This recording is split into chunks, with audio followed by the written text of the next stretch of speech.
ರಕ್ಷಿತಾ ಮನೆಯಿಂದ ಹೋಗಿದ ತಕ್ಷಣ ನಿಜವಾಗ್ಲೂ ಬೇಜಾರಾಗಿದ್ದು ಅಂತಂದರೆ ಈ 3 ಜನ ಮಾತ್ರ. ಗಿಲ್ಲಿ, ರಜತ್ ಮತ್ತು ರಘು ಅವ್ರು ಮಾತ್ರ ಬೇಜಾರಾಗಿದ್ದು. ರಘು ಅವರು ಒಂದು ಮಾತು ಹೇಳ್ತಾರೆ, ನಮಗೆ ಅಂತ ಇದ್ದಿದ್ದು ಒಂದೇ ಜೀವ ಅದು ಅಂತ. ಆ್ಯಂಡ್ ರಜತ್ ಕೂಡ ಬೇಜಾರು ಮಾಡ್ಕೊತಾರೆ, ತುಂಬ ಹಚ್ಕೊಂಡ್ಬಿಟ್ಟೆ ನಾನು ಅಂತ. ಆ್ಯಂಡ್ ಗಿಲ್ಲಿನೂ ಅಷ್ಟೇ, ನಾನು ಯಾರಾದರೂ ಇಷ್ಟೊಂದು ಬೇಜಾರಾಗಿರಲಿಲ್ಲ, ಒಂದು ವಾರವರೆಗೂ ಕಾಡೋದು ನೋಡು ಅವಳು ನೆನಪು ಅಂತ.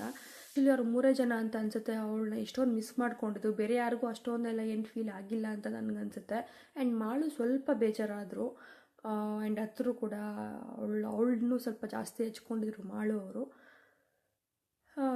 ಹೋಗ್ತಾ ಇಲ್ಲ ಅನ್ನೋದೇ ಒಂದು ಖುಷಿ. ನೋಡೋಣ ಮುಂದೆ ಯಾವ ಥರ ಟಾಸ್ಕ್ ಕೊಡ್ತಾರೆ ಬಿಗ್ ಬಾಸ್ ಅವರು, ಮತ್ತು ಯಾವಾಗ ಒಳಗಡೆ ಕರ್ಸ್ಕೋತಾರೆ ಅವ್ರನ್ನ ಅಂತ. ಬಟ್ ಹೋದಾಗಂತೂ ನಿಜವಾಗ್ಲೂ ಬೇಜಾರಾಯಿತು. ಅವಳು ಮತ್ತೆ ಹೋಗಿ ಹಿಂದೆ ತಿರುಗಿ ಆ ಮಾತು ಹೇಳಿದ್ಲಲ್ಲ, ಅದೊಂದು ಒಂಥರ ಬೇಜಾರಾಗೋಯಿತು. ಇದೇನು ಗುರು ಈ ಥರ ಅಂತ. ನೋಡೋಣ ಯಾವಾಗ ಕರೆಸ್ತಾರೆ ಅಂತ. ನಿಮ್ಗೇನಂತ ಅನಿಸುತ್ತೆ ಇದ್ರ ಬಗ್ಗೆ ಕಾಮೆಂಟ್ ಮಾಡಿ.